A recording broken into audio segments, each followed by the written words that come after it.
Hi students, unit है atom and nuclei और हम लोग डिस्कस करने वाले हैं आज न्यूक्लियर फ्यूज़न। देखिए, न्यूक्लियर फ्यूज़न। न्यूक्लियर फ्यूज़न का मतलब ये होता है कि अगर दो या दो से ज़्यादा लाइट न्यूक्लियाई बहुत फास्ट स्पीड से, इसका मतलब बहुत ज़्यादा काइनेटिक एनर्जी से एक दूसरी तरफ आते हैं और फ्यूज़ होकर एक दूसरे से मिलकर एक हैवी न्यूक्लियस फॉर्म करते हैं। तो जो ये फिनोमेना होता है इसको हम न्यूक्लियर फ्यूज़न कहते हैं। और न्यूक्लियर फ्यूज़न का जो प्रोसेस है, इस प्रोसेस में जो भी प्रोडक्ट मिलता है हम लोगों को, जो एक हैवी न्यूक्लियस मिलता है, उसका मास जितने भी न्यूक्लियाई पार्टिसिपेट करते हैं न्यूक्लियर फ्यूज़न में, उनके मास के मुकाबले कम हो जाता है। यानी उन सब का जो मास अगर आप ऐड करेंगे तो जो आपको मास मिलेगा वो कम होगा। इसका मतलब ये हुआ कि जो हमें न्यूक्लियस मिला है वहाँ पर कुछ मास डिफेक्ट हो गया है, कुछ मास का लॉस हो गया है। और आप जानते हैं आइंस्टीन की एनर्जी मास रिलेशन से कि अगर कहीं पर मास डिफेक्ट होता है, अगर मास का लॉस होता है तो उसके इक्विवेलेंट एक एनर्जी प्रोड्यूस हो जाया करती है, E=Δ mc² के अकॉर्डिंग, और वो एनर्जी यहाँ पर रिलीज़ हुआ करती है।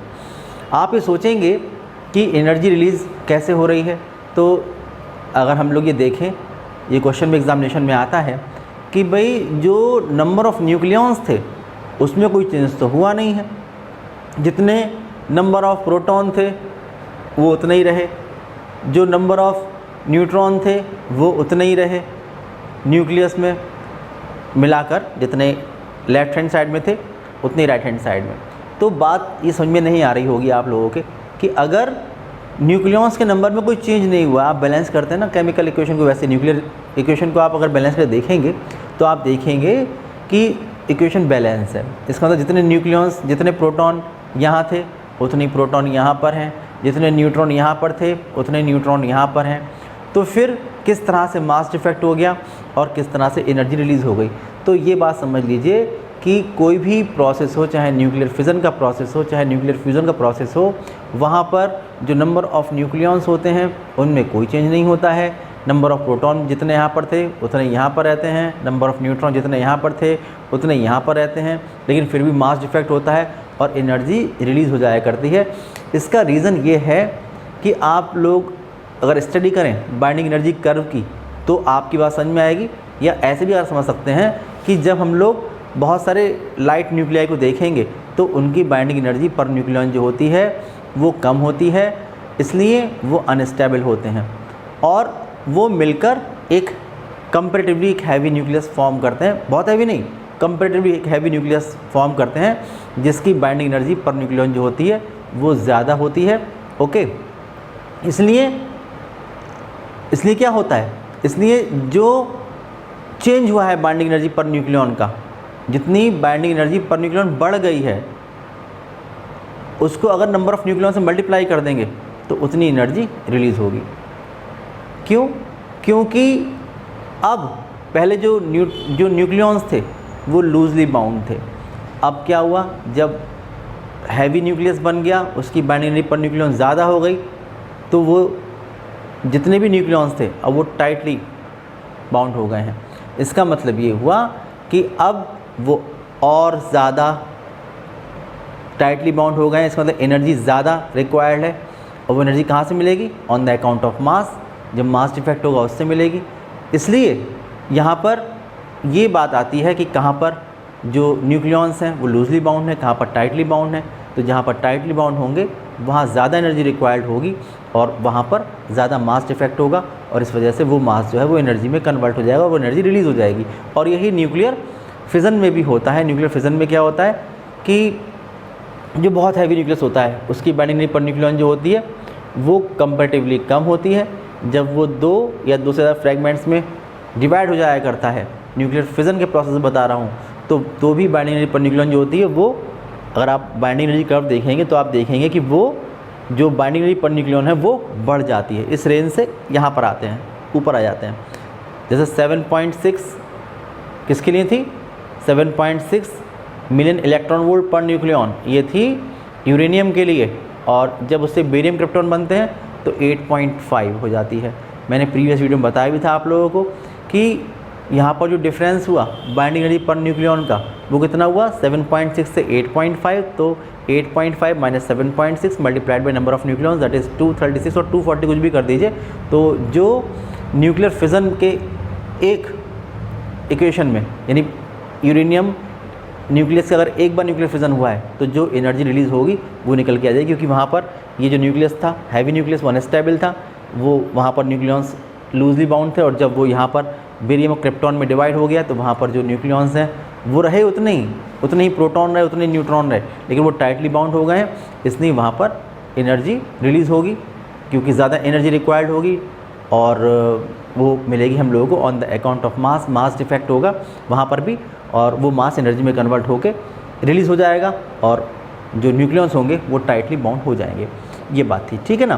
तो मैंने आपको फ़िलहाल जो बताया है वो ये बताया है कि आप चाहे कैसे भी समझें, चाहे हम मास डिफेक्ट से निकालें और चाहे हम निकालें बाइंडिंग एनर्जी कर्व से, ठीक है। बाइंडिंग एनर्जी पर न्यूक्लियॉन जो है न्यूक्लियर फ्यूज़न के प्रोसेस में भी बाइंडिंग एनर्जी पर न्यूक्लियॉन बढ़ेगी जब लाइट न्यूक्लियाई मिलकर एक हैवी न्यूक्लियस बनाएंगे तब, और मास डिफेक्ट भी होगा, तो दोनों तरह से आप समझ सकते हैं कि एनर्जी इस प्रोसेस में भी रिलीज़ होगी। आप देखिए पहले डेफिनेशन न्यूक्लियर फ्यूज़न की, देखिए कि when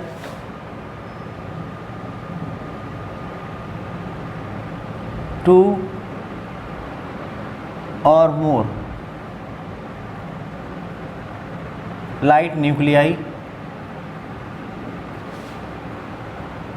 moving with very high speeds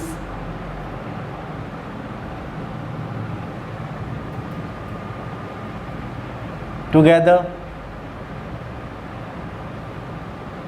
to form a single nucleus, then this process is called nuclear fusion. ये होगा न्यूक्लियर फ्यूज़न। ओके, यहाँ पर जो बात लिखी है वो समझिए, एक बात लिखी है कि विद वेरी हाई स्पीड्स। अभी विद वेरी हाई स्पीड्स की बात क्यों लिखी है? ये इसलिए लिखा हुआ है क्योंकि जो भी न्यूक्लियाई होंगे उन पर चार्ज कैसा होगा? पॉजिटिव होगा। जब चार्ज पॉजिटिव होगा तो जब आप उनको फ्यूज़ करना चाहेंगे या वो फ्यूज़ होना चाहेंगे तो वो पास में आएंगे। जब पास में आएंगे तो उनके बीच कौन सा फोर्स लगेगा? Force of repulsion, electrostatic repulsion force लगेगा उनके बीच में, जिसकी वजह से आप उनको फ्यूज़ नहीं कर सकते हैं। इसके लिए बहुत ज़्यादा एनर्जी चाहिए होगी आप लोगों को, तो हम लोग क्या करते हैं कि उनका टेम्परेचर बहुत हाई रखते हैं। टेम्परेचर हाई रखकर आप उनको काइनेटिक एनर्जी प्रोवाइड कराते हैं। हाई काइनेटिक एनर्जी वो पास में आते हैं इस तरह से, तो इलेक्ट्रोस्टैटिक रिपल्शन फोर्स के अगेंस्ट वो टच होते हैं। जब वो टच होते हैं तो जो न्यूक्लियर फोर्सेस होते हैं, जो स्ट्रॉन्गेस्ट फोर्स होते हैं, वो वहाँ पर अपीयर हो जाया करते हैं, वो वहाँ लगना शुरू हो जाया करते हैं। और फिर आप जानते हैं कि न्यूक्लियर फोर्सेस जो होते हैं वो इतने ज़्यादा स्ट्रांग होते हैं कि इलेक्ट्रोस्टैटिक रिपल्शन फोर्स उनके सामने वर्क नहीं कर पाता, और न्यूक्लियर फोर्सेस की वजह से हमेशा अट्रैक्शन के होते हैं। जो दोनों न्यूक्लियस होते हैं वो मिलकर, या दो से ज़्यादा जो न्यूक्लियस होते हैं वो आपस में मिलकर एक हैवी न्यूक्लियस फॉर्म कर लेते हैं। लेकिन इसके लिए एक और परेशानी की बात है। वो परेशानी की बात ये है कि हमारे पास न्यूक्लियस ऐसे थोड़ा ना है, हमारे पास तो एटॉम है। लेकिन यहाँ पर हम लोग जो कर रहे हैं वो है न्यूक्लियर फ्यूज़न। आप दो न्यूक्लियस को, दो या दो से ज़्यादा न्यूक्लियाई को मिलाकर एक हैवी न्यूक्लियस फॉर्म कर रहे हो। तो इसके लिए ये ज़रूरी है कि पहले तो आप न्यूक्लियस ऑब्टेन करो। न्यूक्लियस कैसे मिलेगा? जब आप उसके चारों तरफ के जो ऑर्बिटल इलेक्ट्रॉन्स हैं उनको आप अलग कर दो। तो उसको अलग करने के लिए जो टेम्परेचर है वो बहुत ज़्यादा होना चाहिए। टेम्परेचर बहुत ज़्यादा होना चाहिए, इतना ज़्यादा होना चाहिए कि जो ऑर्बिटल इलेक्ट्रॉन्स हैं वो बाहर चले जाएं, वो निकल जाएं वहाँ से। तो ये जो कंडीशंस हैं ये हमारे पास नेचुरली अवेलेबल नहीं है, ना लेबोरेटरी में अवेलेबल हैं, ना अर्थ सरफेस पर। ये कंडीशंस जहाँ पर बहुत हाई टेम्परेचर हो, अगर हम लोग काउंट करेंगे तो टेम्परेचर 10⁸ केल्विन के आसपास आना चाहिए। इस टेम्परेचर पर हम लोगों को फोर्थ स्टेट ऑफ मैटर मिलेगी, जिसको हम प्लाज्मा कहते हैं। कहने का मतलब ये हुआ कि अगर आपके पास एक सॉलिड चीज़ है, आपने टेम्परेचर बढ़ाया, वो लिक्विड में कन्वर्ट हुई, आपने और टेम्परेचर बढ़ाया, वो गैसेस स्टेट में कन्वर्ट हो गई, और उसके बाद अगर आपने उसको टेम्परेचर उसका इंक्रीज़ किया तो फिर जो ऑर्बिटल इलेक्ट्रॉन्स हैं वो निकले बाहर और न्यूक्लियस अलग हुआ और इलेक्ट्रॉन अलग हो गए। अगर आपने ऐसे उठाया तो आपके हाथ में जो आएंगे वो मिक्सचर आएगा इलेक्ट्रॉन्स का और न्यूक्लियस का। ये है fourth state of matter, plasma. इस तरह का टेम्परेचर होना चाहिए कि जहाँ पर इलेक्ट्रॉन अलग हो जाएं और न्यूक्लियस अलग हो जाएं, ये होता है प्लाज्मा की स्टेट, और इसके लिए टेम्परेचर बहुत ज़्यादा होना चाहिए। और ये जो कंडीशंस हैं ये नेचुरली सन के सरफेस पर अवेलेबल हैं या अर्थ पर अवेलेबल हो सकती हैं। कब? मैंने प्रीवियस वीडियो में बताया था आप लोगों को, जब न्यूक्लियर फिज़न होता है तो आप जानते हैं टेम्परेचर बहुत ज़्यादा हो जाया करता है, 10⁷ डिग्री सेल्सियस या उससे ज़्यादा टेम्परेचर हो जाया करता है, और उस केस में जो सब्सटेंस है वो प्लाज्मा स्टेट में आ सकता है। तो या तो आप लोग एक atom bomb uncontrolled chain reaction of nuclear fission वो आप कराएं, और उसके बाद वहाँ पर टेम्परेचर बहुत ज़्यादा हो जाएगा, 10⁷ डिग्री सेल्सियस और उससे ज़्यादा, यानी 10⁸ केल्विन के आसपास पहुँच जाएगा, और मिलियन एटमॉस्फेरिक प्रेशर के बराबर प्रेशर प्रोड्यूस हो जाएगा, और जिसकी वजह से जो न्यूक्लियस हैं वो फ्यूज़ होंगे आपस में। न्यूक्लियर फ्यूज़न के लिए जो नेसेसरी कंडीशंस हैं वो हमारे पास अवेलेबल हो जाएंगी, ठीक है ना। तो ये ज़रूरी है, ये कंडीशंस अगर नहीं होंगी तो न्यूक्लियर फ्यूज़न हो नहीं सकता, क्योंकि दोनों न्यूक्लियस को इलेक्ट्रोस्टैटिक रिपल्शन के अगेंस्ट आपको पास लाकर फ्यूज़ करना होता है। एग्ज़ाम्पल देखिए, एग्ज़ाम्पल ये है इसका,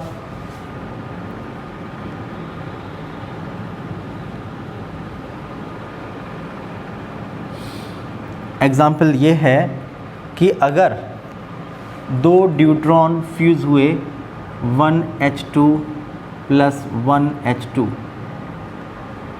और इनसे मिलकर बना एक ट्राइट्रॉन 1H3 और प्लस क्या बचेगा 1H1, और जो एनर्जी रिलीज़ होगी ये होगी 4 मिलियन इलेक्ट्रॉन वोल्ट। अब जो ये 1H3 मिला है ये फिर से एक ड्यूट्रॉन फ्यूज़ हो जाएगा 1H3 और प्लस एक ड्यूट्रॉन और लेके आइए 1H2। जब ये मिलेंगे तो एक अल्फ़ा पार्टिकल यानी न्यूक्लियस हीलियम का 2He4, ये होता है अल्फ़ा पार्टिकल, ये मिलेगा, और प्लस एक मिलेगा न्यूट्रॉन और प्लस 17.6 मिलियन इलेक्ट्रॉन वोल्ट। इतनी एनर्जी रिलीज़ होगी। ये आप देखिए, आप ये समझिए कि अगर इसका नेट रिज़ल्ट देखा जाए, अगर नेट रिज़ल्ट देखें आप लोग इन दोनों का कि नेट रिज़ल्ट क्या रहा, तो नेट रिज़ल्ट देखिए कि हुआ क्या है एक्चुअल में। तो आप देखेंगे कि देखिए इसको आप ऐड करेंगे तो 1H2 + 1H2 + 1H3 + 1H2 1H3 + 1H1 + 2He4 + 0N1, और ये एनर्जी 17 + 4 21.6 मिलियन इलेक्ट्रॉन वोल्ट। लेकिन आप देखिए कि 1H3 इस साइड में भी है और इस साइड में भी है, तो ये कैंसिल आउट हो जाएगा। क्या बचेगा अब आप देखिए, अब जो मिलेगा ये मिलेगा 1H2 + 1H2 + 1H2 = ये सब हो गया यहाँ पर देखिए = 2He4 + 1H1 + 0N1 और प्लस 21.6 मिलियन इलेक्ट्रॉन वोल्ट। इतनी एनर्जी मिलेगी, ठीक है। इसका मतलब ये हुआ कि जब रिज़ल्ट ये निकल के आया कि अगर 3 ड्यूट्रॉन फ्यूज़ हो रहे हैं तो उससे एक अल्फ़ा पार्टिकल मिलेगा, एक प्रोटॉन और एक neutron, and 21.6 million electron volt इतनी एनर्जी रिलीज़ होगी। और जो ज़्यादातर जो ये फ्रेगमेंट्स मिले हैं हम लोगों को अल्फ़ा पार्टिकल, हाइड्रोजन, न्यूट्रॉन, इन्हीं काइनेटिक एनर्जी की फॉर्म में होगी। और 3 1 2 3 ड्यूट्रॉन फ्यूज़ हुए हैं और उससे जो एनर्जी मिली है वह है 21.6। तो अगर आपसे कहा जाए कि किसी भी एक ड्यूट्रॉन के लिए कितनी एनर्जी मिल रही है, तो आप इसको 3 से डिवाइड कर देंगे तो 7.2 मिलियन इलेक्ट्रॉन वोल्ट इसके एक न्यूक्लियस के लिए एनर्जी हम लोगों को मिल जाया करती है। आप ये देखिए कि इसका एक और तरीका भी हो सकता है कि हम लोगों को फिर से ये रिज़ल्ट मिलेगा। ज़रूरी नहीं है कि हम लोग जो देख रहे हैं कि जो न्यूक्लियर फ्यूज़न हो रहा है वो इसी स्टेप में हो, किसी दूसरे स्टेप में भी ये न्यूक्लियर फ्यूज़न हो सकता है, वो समझिए। देखें, इसका ये हुआ फर्स्ट मेथड और इसका इसी का सेकंड मेथड, यही रिज़ल्ट मिलेगा। आप देखिए, लेकिन साइकिल अलग होगी। वो क्या होगा कि अगर 2 ड्यूट्रॉन फ्यूज़ होंगे 1H2 प्लस 1H2 तो आपको मिलेगा 2He3 plus 0N1 plus 3.3 million electron volt इतनी एनर्जी। आप देखिए बैलेंस होना चाहिए, 1 + 1 2 और 3 + 1 4 और 2 और 2 4, ओके बैलेंस है। उसके बाद जो ये 2He3 ये मिला आप लोगों को, ये फिर से एक ड्यूट्रॉन के साथ फ्यूज़ हो जाएगा और मिलेगा अल्फा पार्टिकल 2He4 प्लस एक प्रोटॉन मिलेगा और प्लस 18.3 मिलियन इलेक्ट्रॉन वोल्ट ये एनर्जी मिलेगी। अगर आप इसका नेट रिज़ल्ट देखेंगे तो आप देखिए नेट रिज़ल्ट,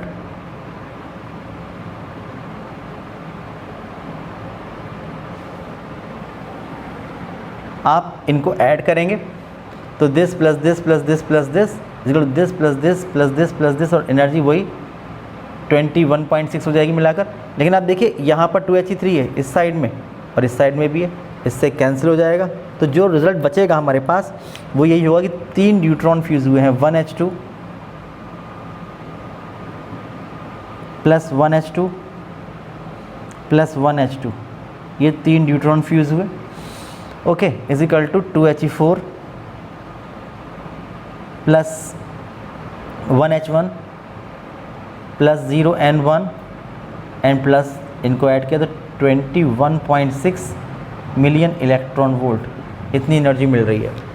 ठीक है, तो वही आप देखिए 3 ड्यूट्रॉन फ्यूज़ हो रहे हैं तो एक अल्फा पार्टिकल मिलेगा, एक मिलेगा प्रोटॉन, एक मिलेगा neutron and 21.6 million electron volt इतनी एनर्जी इस प्रोसेस में रिलीज़ होगी। यहाँ पर 3 ड्यूट्रॉन हैं तो एक ड्यूट्रॉन जो फ्यूज़ हुए हैं उसके एक ड्यूट्रॉन के लिए जो एनर्जी है यहाँ पर वो 21.6 डिवाइड बाई 3 यानी 7.2 million electron volt per deuteron ये मिलेगी। That is the energy released per deuteron fused.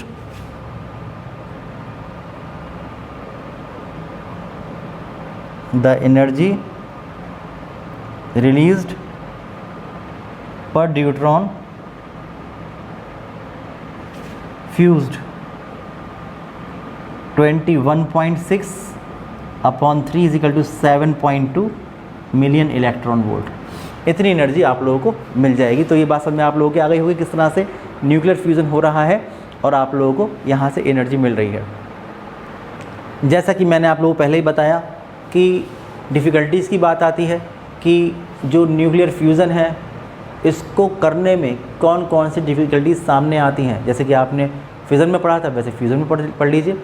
यहाँ पर जो सबसे बड़ी प्रॉब्लम है वो यही है कि जब हम लोग 2 न्यूक्लियस को पास में लाते हैं तो इलेक्ट्रोस्टैटिक रिपल्शन फोर्स के अगेंस्ट उनको फ्यूज़ करना बहुत ही मुश्किल काम होता है। उसके लिए हाई टेम्परेचर और हाई प्रेशर रिक्वायर्ड होता है जो कि नॉर्मली ये कंडीशंस अर्थ पर अवेलेबल नहीं होती हैं। इसलिए क्योंकि टेम्परेचर यहाँ पर रिक्वायर्ड है, एसेंशियल कंडीशन टेम्परेचर की है कि जहाँ पर जो न्यूक्लियस हैं आपको मिल जाएं, यानी कि प्लाज्मा स्टेट मिलनी चाहिए और उसके लिए तभी मिल पाएंगे आप लोगों को 2 न्यूक्लियस फ्यूज़ करने के लिए। क्योंकि टेम्परेचर एसेंशियल कंडीशन है इसकी, इसलिए इनको थर्मल न्यूक्लियर रिएक्शंस भी कहते हैं। ठीक है भाई, तो टेम्परेचर बहुत ही एसेंशियल कंडीशन है। हाई टेम्परेचर 10⁸ केल्विन के ऑर्डर का टेम्परेचर आपको चाहिए, तो या तो सन पर या फिर न्यूक्लियर फिज़न करके आप लोग ऐसी कंडीशंस को ऑब्टेन कर सकते हैं जहाँ पर न्यूक्लियर फ्यूज़न होगा।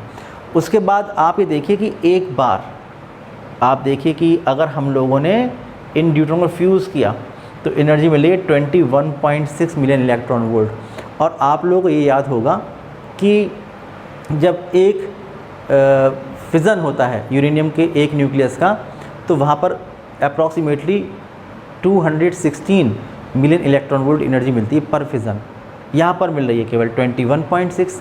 तो ऐसा लग रहा है कि जो न्यूक्लियर फिज़न है वो उसमें ज़्यादा एनर्जी मिलती है और न्यूक्लियर फ्यूज़न में कम एनर्जी मिलती है। लेकिन ऐसा सोचना बिल्कुल गलत है, क्योंकि आप देखिए कि आप जानते हैं किसी भी सब्सटेंस का अगर आप लोग 1 मोल लेते हैं तो उसमें जो नंबर ऑफ़ एटॉम्स या नंबर ऑफ़ न्यूक्लियस होते हैं वो कितने होते हैं, एवोगाड्रो नंबर के बराबर, यानी 6.0221 10 की पावर 23 इतने होते हैं। तो अगर हम बात करेंगे कि भाई ड्यूट्रॉन लिया आप लोगों ने, तो ड्यूट्रॉन, अगर हम ड्यूटेरियम की बात कर रहे हैं, तो अगर हम लोगों ने 1s2 की बात कर रहे हैं, 1s2 की अगर बात करें तो अगर उसका 2 ग्राम लेंगे, ध्यान दीजिएगा, अगर इसका 2 ग्राम लेंगे 1s2 का तो ये 1 मोल होगा, और इसके 2 ग्राम में Na यानी 6.0221 10 की पावर 23 इतने न्यूक्लियाई होंगे। और अगर हम लोग बात करेंगे यूरेनियम 235 की, तो वहाँ पर हमें अगर लेंगे 235 ग्राम यूरेनियम का तो उसमें इतने ही न्यूक्लियाई होंगे। तो इसका जो 2 ग्राम है वो उसके 235 ग्राम के इक्वल है जब दोनों के नंबर ऑफ़ न्यूक्लियाई सेम होंगे। ओके, बात समझ में आ रही है ना। इसलिए अगर हम लोग सेम, मगर दोनों का अगर 1 ग्राम ले लें, इसका भी 1 ग्राम ले लें 1s2 का, और उसका भी 1 ग्राम ले लें, यूरेनियम 235 का भी 1 ग्राम ले लें, तो आप देखेंगे कि इसमें बहुत ज़्यादा न्यूक्लियस होंगे, इसलिए यहाँ पर ज़्यादा एनर्जी मिलती है। अगर आप कैलकुलेट करेंगे तो आप कैलकुलेट करके देखिएगा, जो न्यूक्लियर फ्यूज़न का प्रोसेस है उसमें न्यूक्लियर फिज़न से ज़्यादा एनर्जी मिलती है। ठीक है, तो ये एक बहुत ही इम्पॉर्टेंट बात है। उसके बाद अब हम बात करते हैं कि भाई जो सन पर, सन या स्टार्स, अब सन हमारे बहुत पास है, इसलिए हम महसूस कर पाते हैं कि सन से हम लोगों को बहुत ज़्यादा एनर्जी मिलती है। तो क्यों मिलती है एनर्जी? आप जानते हैं कि वहाँ पर लगातार बहुत ही आग जलती रहती है, आप ये समझिए, वहाँ पर इतनी ज़्यादा एनर्जी, हीट एनर्जी प्रोड्यूस होती है कि वो एक आग का गोला सा बना हुआ नज़र आया करता है हम लोगों को, और वहाँ के रेडिएशंस जो हैं हम तक पहुँचते हैं, और आप जानते हैं कि कितने तेज़ वो रेडिएशंस हुआ करते हैं, उसमें कितनी हीट एनर्जी हुआ करती है, तो ये आप जानते हैं। अब बात ये आती है कि भाई न्यूक्लियर फ्यूज़न और न्यूक्लियर फिज़न, इनमें से क्या कुछ कोई ऐसा प्रोसेस हो रहा होगा सन में जिसकी वजह से हम लोगों को इतनी एनर्जी मिल रही है? तो न्यूक्लियर फ्यूज़न वहाँ पर होता है। लेकिन आप सोच सकते हैं कि भाई न्यूक्लियर फ्यूज़न क्यों, न्यूक्लियर फिज़न क्यों नहीं? न्यूक्लियर फिज़न भी तो हो सकता है, लेकिन आपको बता दूँ मैं कि सन जो है वहाँ पर 90% से ज़्यादा लाइट न्यूक्लियस हैं। हीलियम, लाइट हीलियम, हाइड्रोजन, ये सब चीज़ें वहाँ पर हैं, और जो यूरेनियम वगैरह हैं वो वहाँ पर है नहीं, बहुत ही कम अमाउंट में है। तो इसलिए ज़्यादा, और दूसरी बात ये, एक और इम्पॉर्टेंट बात ये कि वहाँ पर न्यूक्लियर फ्यूज़न होने के लिए जो एसेंशियल कंडीशंस हैं, हाई टेम्परेचर का होना, बहुत ज़्यादा प्रेशर का होना, ये सब वहाँ पर नेचुरली अवेलेबल हैं, इसलिए वहाँ पर न्यूक्लियर फ्यूज़न होता है। और न्यूक्लियर फ्यूज़न की वजह से हम लोग जानते हैं कि हम लोगों को बहुत ज़्यादा एनर्जी सन से मिलती है। तो एनर्जी का जो सोर्स है, सोलर एनर्जी का जो सोर्स है, वो न्यूक्लियर फिज़न नहीं है, क्योंकि वहाँ पर यूरेनियम है ही नहीं, ना के बराबर है, नेग्लिजिबल है। और जो न्यूक्लियर फ्यूज़न है उसके लिए जो फ्यूल चाहिए हम लोगों को, लाइट न्यूक्लियस चाहिए, वो वहाँ पर नेचुरली अवेलेबल हैं। और जो कंडीशंस चाहिए होती हैं, हाई टेम्परेचर और हाई प्रेशर, वो भी सन पर नेचुरली अवेलेबल होता है। इसलिए सोलर एनर्जी सोर्स होता है वो होता है न्यूक्लियर फ्यूज़न। ओके, अब आप देखिए इसके बाद, देखिए हम बात कर रहे हैं न्यूक्लियर फ्यूज़न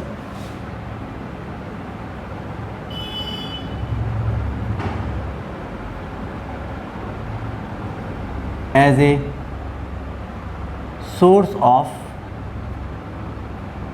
सोलर एनर्जी।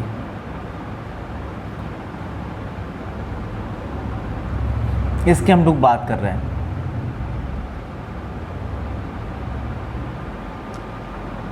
आप ये देखें कि सन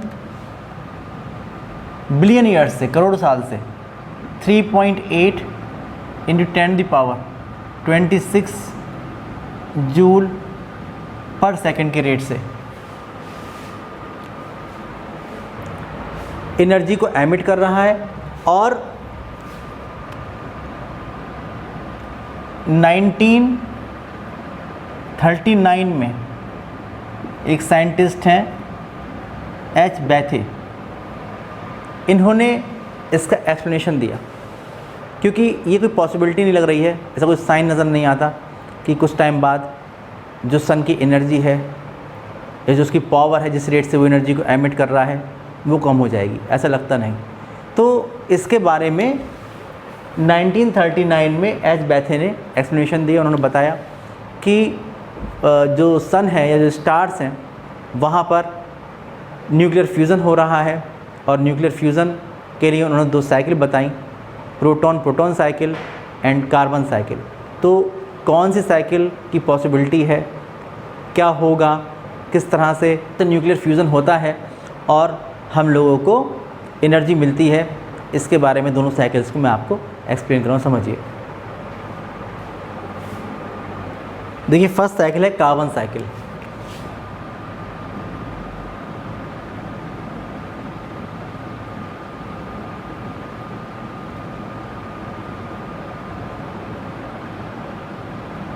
लाइट हाइड्रोजन न्यूक्लियस यानी कि प्रोटॉन, 4 प्रोटॉन्स का डिफ्यूज़न होता है, 4 प्रोटॉन्स का न्यूक्लियर फ्यूज़न होता है, लेकिन सीधे ना होकर वहाँ पर कार्बन और नाइट्रोजन बहुत ही इम्पॉर्टेंट रोल प्ले करते हैं। वो थर्मोन्यूक्लियर रिएक्शंस जो होती हैं वो मैं आप देखिए यहाँ पर लिख के आपको बता रहा हूँ, समझिएगा। 1H1 plus 6C12 is equal to 7N13 plus energy. तो इस तरह से नाइट्रोजन मिल जाती है आप लोगों को, ठीक है। कार्बन से ये फ्यूज़ हुआ 1H1 कार्बन के साथ, तो 7N13 और प्लस एनर्जी ये आपको मिला। देखिए, जो 7N13 होता है, 7N13 ये अपने अंदर से एक पॉजिट्रॉन +1 बीटा 0 एमिट करता है, तो साथ में आप जानते हैं कि एक न्यूट्रॉन निकलेगा और कुछ एनर्जी निकलेगी, और ये क्या बन जाएगा, ये बन जाएगा 6C13। आप देखिए बैलेंस होना चाहिए, 6 + 1 7 और 13 ये हो जाया करता है। ये 6C13 में कन्वर्ट हो जाता है, नाइट्रोजन 7N13 6C13 में कन्वर्ट हो जाया करता है। अब जो 6C13 है वो फिर से फ्यूज़ होता है एक प्रोटॉन से, 6C13 फ्यूज़ होता है, और देखिए 7N14 ये बनता है, और कुछ एनर्जी मिलती है आप लोगों को। फिर 7N14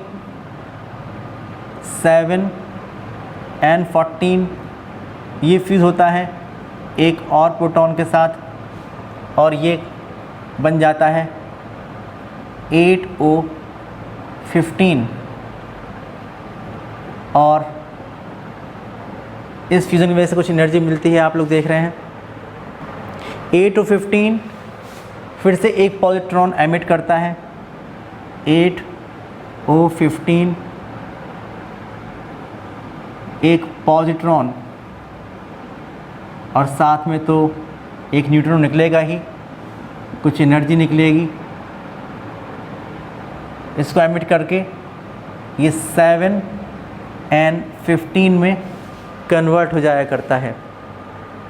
7N15 फिर से एक प्रोटॉन से डिफ्यूज़ होता है, और आप देखिए यहाँ बनता है 6C12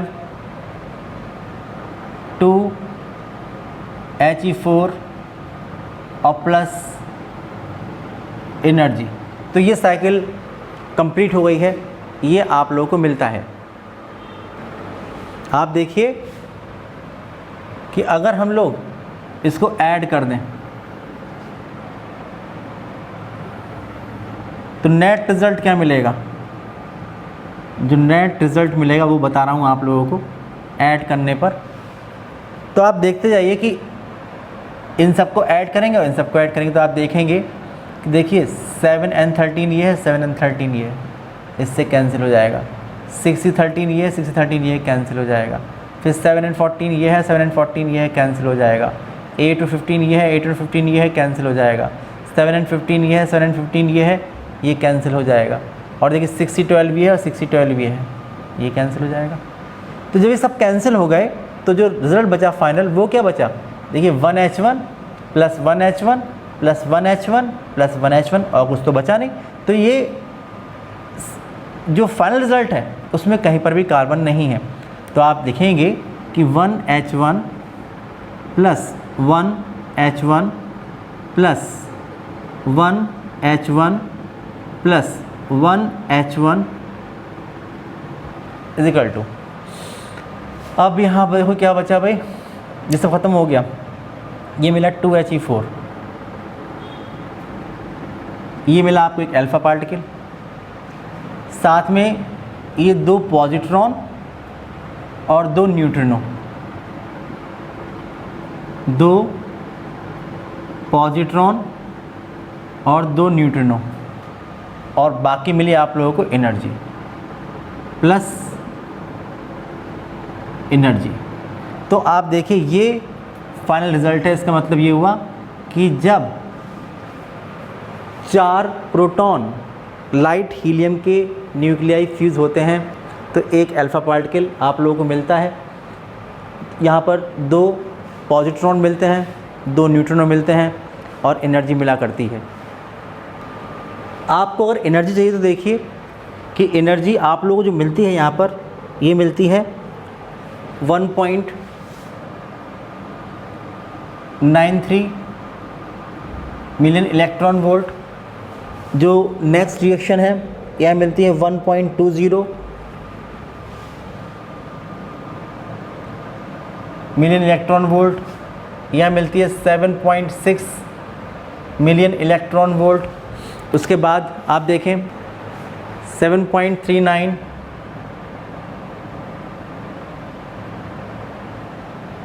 1.71 मिलियन इलेक्ट्रॉन वोल्ट, ये आपको एनर्जी मिलती है। 4.99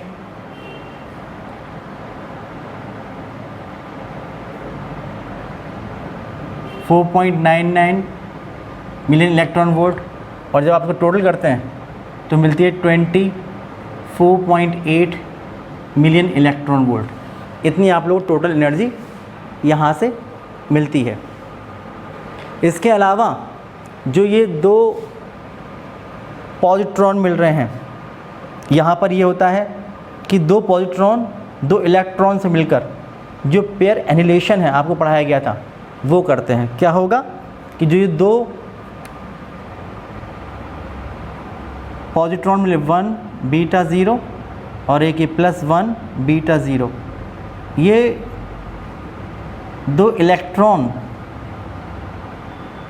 वहाँ होंगे और उससे जब मिलेंगे तो आप जानते हैं 2 गामा फोटॉन ये मिलते हैं, और आप जानते हैं इससे कितनी एनर्जी मिलती है 1.02 मिलियन इलेक्ट्रॉन, कम से कम 1.02 मिलियन इलेक्ट्रॉन वोल्ट। यानी इनका जो मास है वो एनर्जी में कन्वर्ट हो जाया करता है। और इतनी एनर्जी आप लोग देखिए कि जो न्यूक्लियर फ्यूज़न हो रहा था उसके अलावा जो पेयर एनिहिलेशन है उससे भी आप लोगों को इतनी एनर्जी और मिल जाया करती है। तो टोटल जो एनर्जी मिलेगी आप देखिए यहाँ पर तो हो जाएगी 26.84 मिलियन इलेक्ट्रॉन वोल्ट। अप्रॉक्सीमेटली इतनी एनर्जी मिल जाती है। आप ये देखिए जो कार्बन साइकिल होती है इसमें कहीं पर भी कार्बन कंज्यूम नहीं हो रहा है, कहीं पर कंजम्पशन नहीं हुआ कार्बन का, बल्कि ये कि कैटलिस्ट की तरह वर्क कर रहा है और जो फाइनल रिज़ल्ट है उसमें कहीं पर भी कार्बन है नहीं।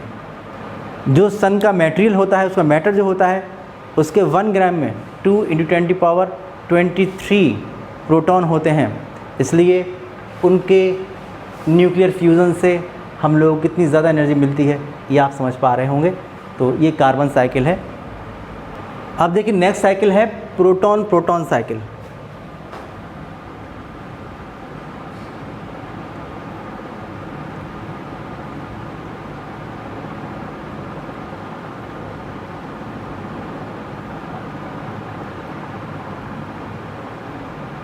(1H1 + 1H1 = 1H2 प्लस एक पॉजिट्रॉन, साथ में न्यूट्रिनो और प्लस एनर्जी ये मिलेगी।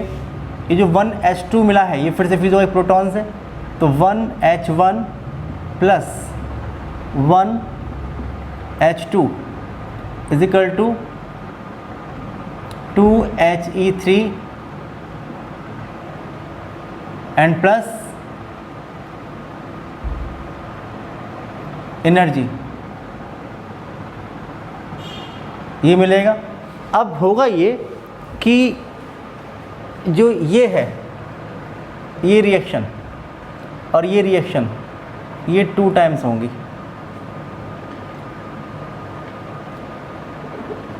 ये 2 टाइम्स होंगी।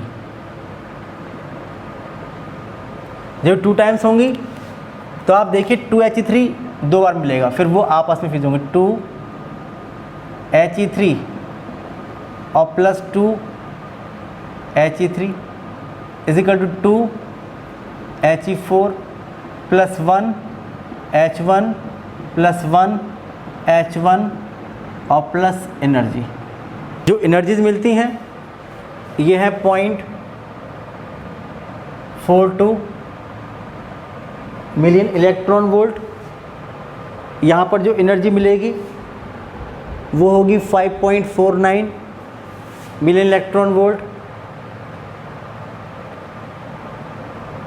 ये होगी। और लास्ट जो लिखी हुई है इसमें जो एनर्जी मिलेगी ये 12.86 मिलियन इलेक्ट्रॉन वोल्ट। इसके बाद यहाँ पर ये 2 बार होगी ना, तो आप देखिए 2 बार आप लोगों को पॉजिट्रॉन मिलेंगे। जो 2 पॉजिट्रॉन मिलेंगे उनका पेयर एनिहिलेशन होगा, यानी +1 β 0 और ±1 β 0, यानी ये पॉजिट्रॉन और ये इलेक्ट्रॉन, ये 2 गामा रेडिएशंस। कितनी एनर्जी होती है? एनर्जी मिलेगी 1.02 मिलियन इलेक्ट्रॉन वोल्ट। एक बार ये और एक बार फिर से ये हुआ, तो +1 β 0, एक पॉजिट्रॉन और एक इलेक्ट्रॉन फिर से मिलके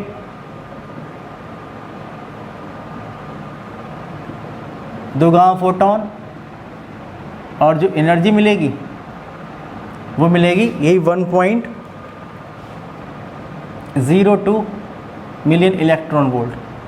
और अगर आप इसका नेट रिज़ल्ट देखेंगे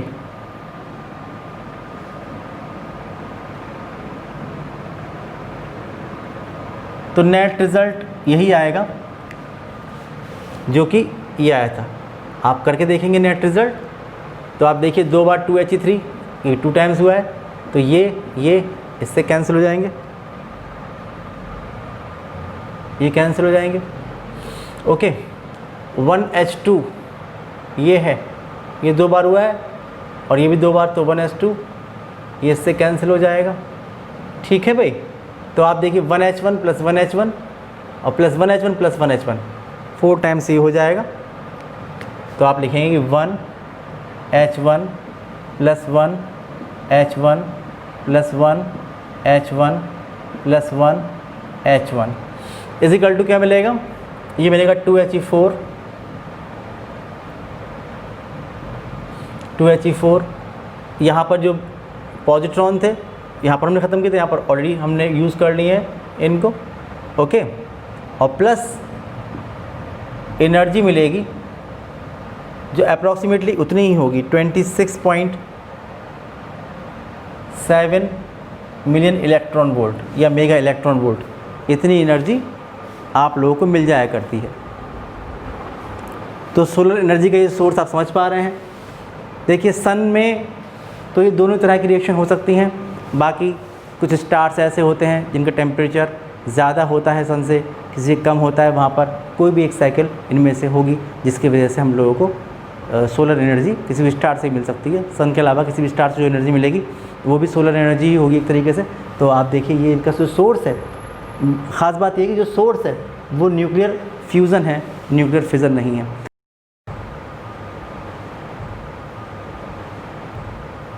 तो आज के वीडियो में इतने रखते हैं, नेक्स्ट वीडियो में नेक्स्ट यूनिट स्टार्ट करेंगे। तब तक के लिए बाय बाय।